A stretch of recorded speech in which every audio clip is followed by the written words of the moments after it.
The last 5 years, we had helped to establish some kind of level of stability because the country was on the verge of civil war. We helped the Haitians organize elections. A legitimate president had been elected, a parliament and mayors. We had provided security because all the gangs that were really controlling the city, I mean, we had arrested them, building up a national police.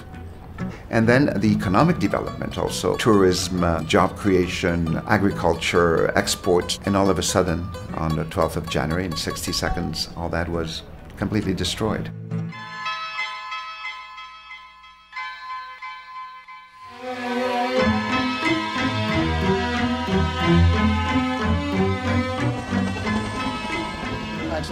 My first task was to put the mission back on its feet. It's like in an airplane. If the pressure drops, oxygen masks fall in front of you, and the first thing you have to do is put the mask on you, and then you can help the other ones around you. It's going to be around here. The government and the United Nations mission here, we were ready to face the hurricane season, the rainy season, social upheavals, unrest, gang activities. But the respondents in such a crisis, like the government, the state, and the United Nations, we were the victims. We were hard hit. Mr. Moulet was the first one on the ground with a small team, and then a large group of us came down that Sunday. It's the same kind of team regrouping to work together to help support MINUSTAH right now. And I literally came running down the stairs of the plane, and I started crying. I just hit the tarmac, and the tears were already coming down my face. We landed in a scene of apocalyptic devastation.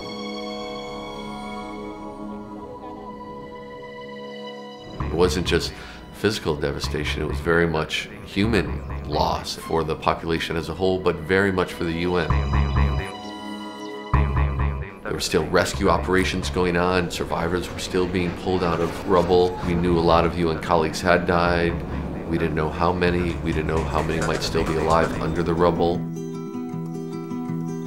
Elevator was trapping one guy. I remember that guy because we promised him that we're not going to leave, and we were talking to him the entire time. But at one point, they stopped talking. I wish we were able to get everybody out. Being there in the middle of the rubble and knowing that all those friends and colleagues were there was really, really very difficult. My successor, Hedi Anabi, who was a very dear friend, and he was the special representative, the head of the mission. And the number 2 of the mission, Luis Carlos da Costa, who had been working for the UN for over 40 years. In all the history of the United Nations, we've never had so many deaths in one incident like this.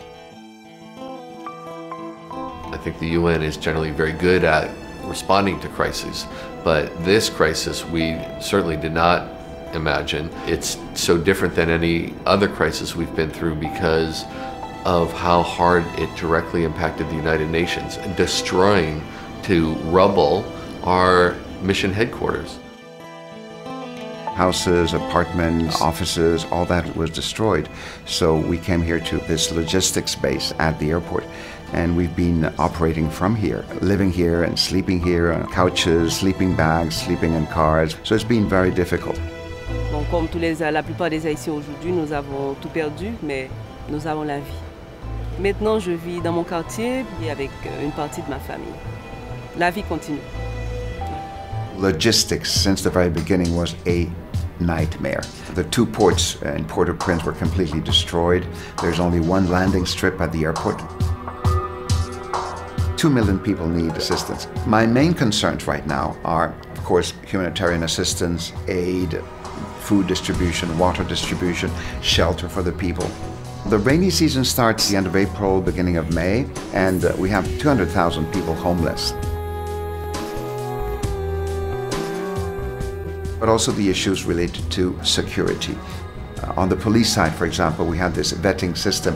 We're investigating all the policemen and officers, etc., because some of them were involved in corruptions, and all those records, all that is lost completely. And everything that had been done on the private sector, and also we have to start from zero again.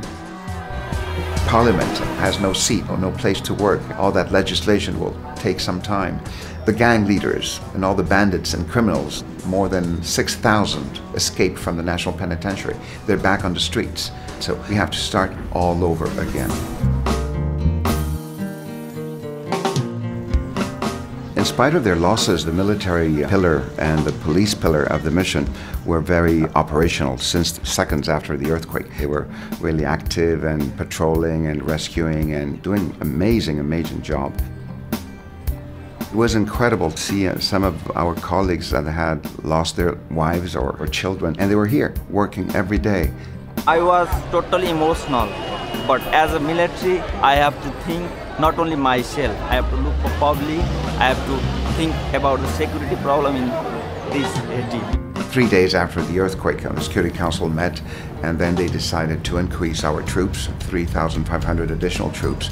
So I'll have 1,500 new policemen arriving and 2,000 troops. The military are deeply involved in the international and national effort to rebuild the country. And all of them, my 7,000 soldiers from 17 different nationalities, they are here to support Haiti. Also, we are developing the interoperability that is necessary for all troops around the world to work together in a very effective way. The UN is now putting in place an international coordination architecture that's really the ideal system that is so often lacking in a big emergency response.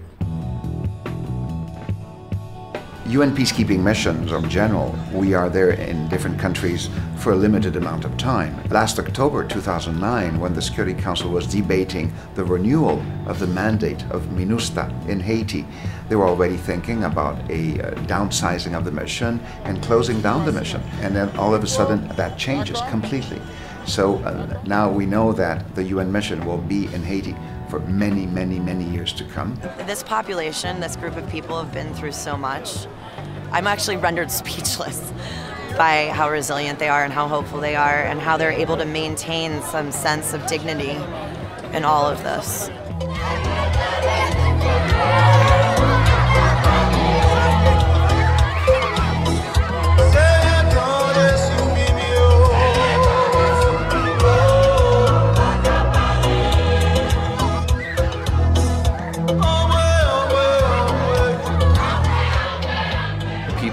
The survivors, the victims, they need all kinds of assistance. And for me, it's really a great privilege to be here and be part of that effort where you have a great team of very motivated, very committed, dedicated, inspired people, and working with them for the sole purpose of trying to help people it's a great privilege.